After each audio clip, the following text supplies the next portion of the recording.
How is it possible that Team Fortress 2 is still alive? By today's standards, this game should be 6 feet under, but it's not even close.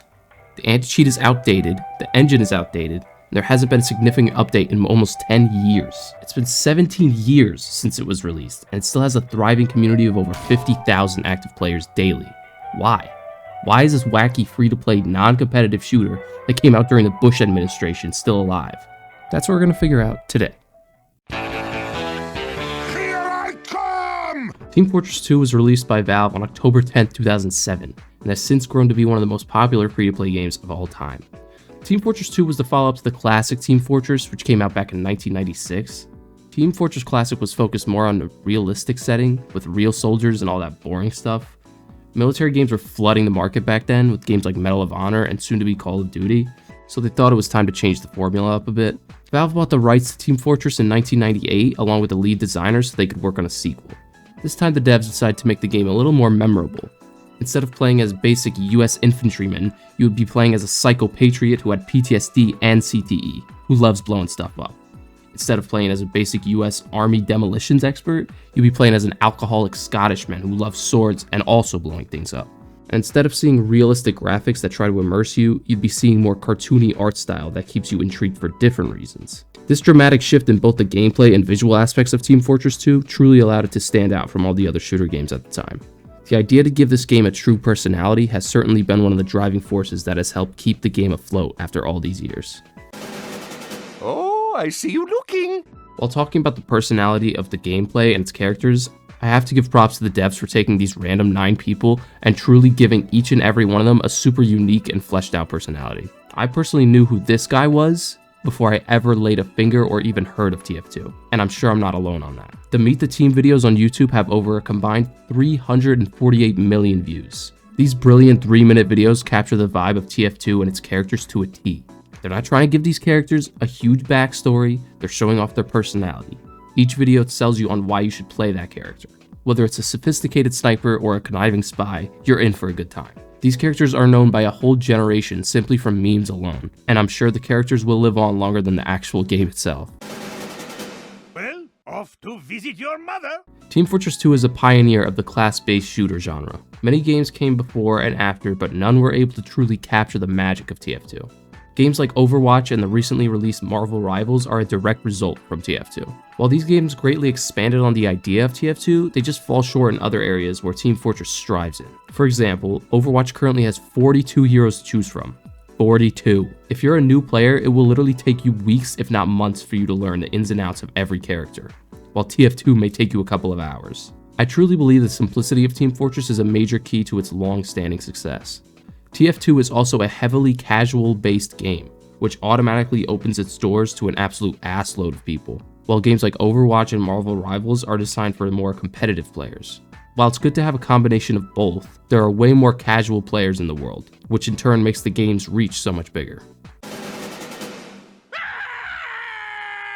Like I said, TF2 is a casual game and is fairly easy to learn, but that doesn't mean it's easy to master. The skill gap in this game is absolutely massive. There are elements to this game that take years to master. One example is rocket jumping. Rocket jumping itself really isn't that hard to learn or do, but mastering it is a whole different ballgame. Take this video here from the YouTuber Nate Fox. On the payload map Upward, Nate is able to rocket jump from his spawn across the map to the enemy spawn in like 10 seconds. And here's a video of me trying to do the same thing. Obviously, Nate's a little bit better than me at rocket jumping. There are several other examples of how TF2 is easy to learn and hard to master, but the point of bringing them up is that games that have these in-depth gameplay and skill gaps will always last longer than those who don't.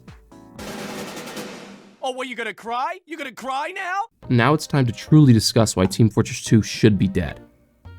It's been 2,620 days since the last major update, and by major update I mean major. There's been a decent amount of smaller updates here and there that introduce little things, but this stuff does not resemble any type of major updates that the game used to get. Some of the most beloved updates were Sniper vs Spy, the Man Economy update, Man vs Machine, Uber update, and so on.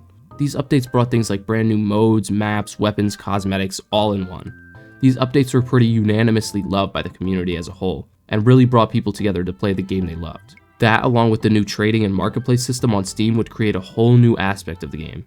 There were also some other updates that missed the mark a bit, like the Tough Break update and Jungle Inferno update. These updates weren't horrible, but they either broke some stuff in the game or just didn't add or change anything in general. There was also that weird update that made it so that players who have never bought anything from the in-game shop or Steam Marketplace just straight up couldn't use the voice chat for some reason. But I'm pretty sure this was a way to stop bots from spamming the voice chat, which we'll talk more about later. There was also one more update that was pretty much universally hated by everyone who has ever touched TF2. The Meet Your Match update. This update is by far the worst thing to ever happen in Team Fortress 2. If you ask a TF2 player which was worse, Meet Your Match or 9/11, they're going to say Meet Your Match. A large portion of the community truly believes this is the update that killed the chances of getting another 10 years of constant major updates. And honestly, I agree. The Meet Your Match update changed the game for worse in a lot of ways. It made the game not as casual as it was known for being. You can no longer join any game in progress as long as there was a spot open. You can no longer swap teams whenever you felt like it. The whole quick play system was overhauled for no apparent reason. The removal of auto team balance and backfill made some of the matches utterly unplayable. All this to add a silly competitive mode into a heavily casual game. No one really cared about the competitive side of TF2 because it was solely built off a casual audience. Although I shouldn't say nobody, I'm sure there were some people out there who actually cared about it, but it wasn't a whole lot. It wasn't a whole lot of people. While some of the changes of this update were reverted back, the damage to the quick play system and game as a whole was already done. Lots of loyal players left during this time, and they were considered the dark days of the game. That was until the bots took over. Remember that man vs. machine update I brought up before? Well, we got a part 2 of that during 2020. It was called the Bot Crisis. During this bot crisis, every game you joined would be infested with aim hacking, spin botting snipers who literally made it impossible to play the game. These bots also had crazy offensive names and also spammed in the text and voice chat. Kicking the bots also did nothing because as soon as a spot would open up in your lobby, another bot would go ahead and join. These were the true dark days of TF2, and it lasted for about 2 to 3 years. In 2022, Valve tweeted this, and got the bot situation somewhat under control. As of making this video in January of 2024, the large majority of bots are gone from the game, but there's always a slim chance that someone named Juicy Dickman247 will join your match and instantly ruin it. This tweet was also the first time Valve actually acknowledged TF2's existence since the Jungle Inferno update 5 years prior. Valve has a long history of abandoning games that are nowhere near dead to focus on their next big thing. I don't really blame them at this point, that's honestly because I'm just used to it. Though the bots made the official playlist literally unplayable for years, there was always a light at the end of the tunnel: the community servers.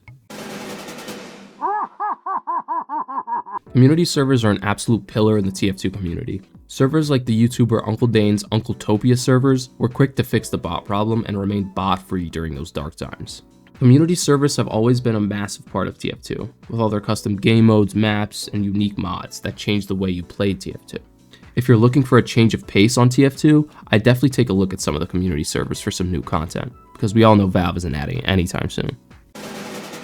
You got a forehead on you like a coffee table. I also want to take a minute and talk about the soundtrack for this game, because it's my personal favorite game soundtrack of all time. I know games like Halo and The Last of Us have amazing soundtracks that are able to amplify the game, but TF2's just fits it so damn perfectly. Every song from the soundtrack is a perfect fit for whatever is happening.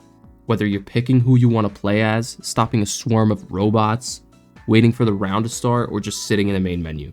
Going back to the Meet the Team videos I talked about before, every video has a different song playing in it, and each song is able to perfectly capture the vibe of the video.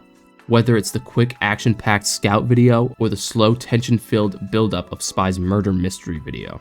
The point I'm trying to make is that while music doesn't solely make the game good or enjoyable, it certainly adds another level of enjoyment while you play. Good music in games also creates a lot of room for nostalgic memories. Simply hearing a familiar melody can instantly take you back in time and flood your head with memories you completely forgot about up until that very moment you heard it again. I have countless memories on TF2, and all it takes is hearing one of the many songs from the game to make the memories come flooding back to me. I'm sure the vast majority of people watching also have very nostalgic memories that are tied to the game. Nostalgia has become a very popular term among the gaming community. While some people think nostalgia is a beautiful thing, others think nostalgia robs you of current joys by reminiscing on what was instead of what is.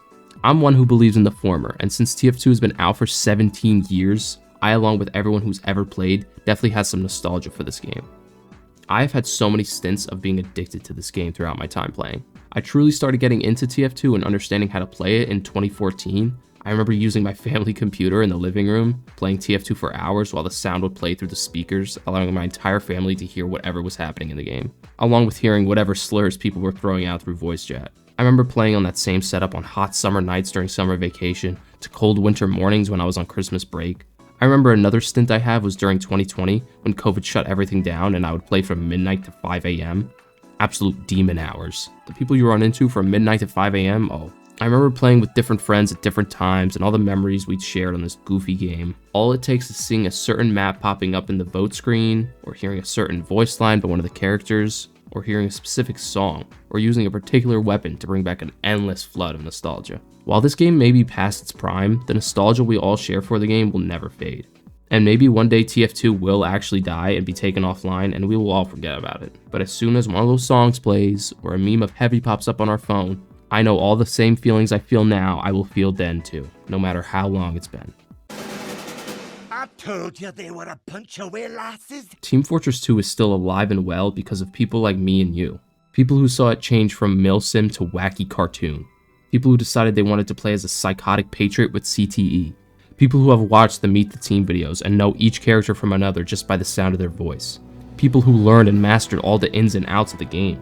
People who played through the dark times of the bot crisis. The people who host and play on community servers. People who know and love the soundtrack.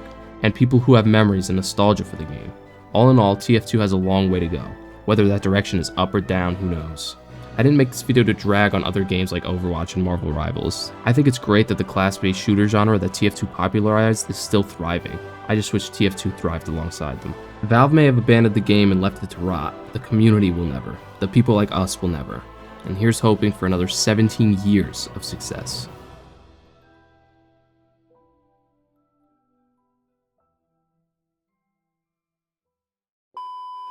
Of course, as I was editing this video, Valve officially released the source code for TF2, which means mod makers can create whatever they want and even recreate TF2 in their own way. This will undoubtedly change Team Fortress 2's future for the better, but it's also Valve kind of hinting at the fact that they're done with this game, and it's up to us to bring new content and updates. So yeah, I guess TF2 will truly never die now.